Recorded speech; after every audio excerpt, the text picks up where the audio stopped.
আসসালামু আলাইকুম ওরহমতুল্লাহি ওবরাকাতুহ। সম্মানিত হাজরিন, আমরা যদি সকাল সন্ধ্যা কিছু আমল করে যাই, তাহলে আল্লাহ তাআলা রব্বুল আলামিন আমাদেরকে বড় বড় মুসিবত থেকে হেফাজত করবেন এবং নেক বাসনাগুলি আল্লাহ পাক পূর্ণ করে দিবেন। প্রত্যেক দিন ফজরের ফরজ নামাজের পর আল্লাহুম্মা ইন্নী আজরিনি মিনান নার ৭ বার পড়বেন। আল্লাহুম্মা ইন্নী আজরিনি মিনান নার ৭ বার পড়বেন।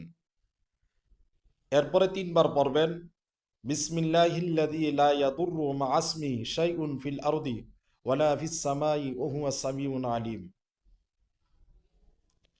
এরপরে ৩ বার পড়বেন রাদিতু বিল্লাহি রাব্বাও ওয়া বিল ইসলামি দীনাও ওয়া বি মুহাম্মাদিন সাল্লাল্লাহু আলাইহি ওয়াসাল্লাম নাবিয়্যা। এরপরে ৩ বার পড়বেন আল্লাহুম্মা ইন্নী আউযু বিকা মিনাল বারাসি ওয়াল জুনুনি ওয়াল জুজামি ওয়া মিন সাইয়্যিল আসকাম। প্রতিদিন সকাল সন্ধ্যা এই আমলটুকু যদি করে যান, তাহলে আল্লাহ তাআলা রব্বুল আলামিন আমাকে এবং আপনাদেরকে বড় বড় মুসিবত থেকে হেফাজত করবেন এবং এই দিনের হাজতগুলি আল্লাহ পাক পূর্ণ করে দিবেন।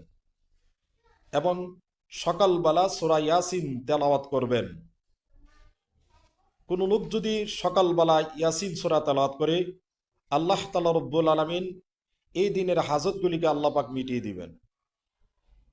কেউ যদি রাত্রের বেলা শোয়ার আগে ইয়াসিন সূরা আমল করে, আল্লাহ তাআলা রব্বুল আলামিন এই রাত্রটাকে আল্লাহ পাক বরকতময় করে দিবেন এবং আল্লাহ তাআলা রব্বুল আলামিন হেফাজত করবেন। এবং এই রাত্র যদি সে ব্যক্তি মারা যায়, তাহলে আল্লাহ তাআলা রব্বুল আলামিন তাকে মাফ করে দিয়ে জান্নাত দিয়ে দিবেন। সম্মানিত হাজরিন, এই আমলটুকু করার জন্য চেষ্টা করবেন।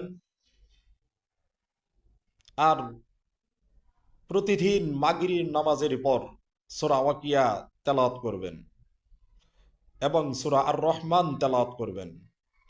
এই আমলটুকু যদি করে যেতে পারেন, তো দুনিয়া ও আখিরাতের আল্লাহ তাআলা রব্বুল আলামিন ভালো ভালো কল্যাণগুলি আল্লাহ পাক আপনাকে দান করবেন। আল্লাহ পাক আমাদের সকলকে এই আমল করে যাওয়ার তৌফিক দান করুন, সকলে বলে আমিন।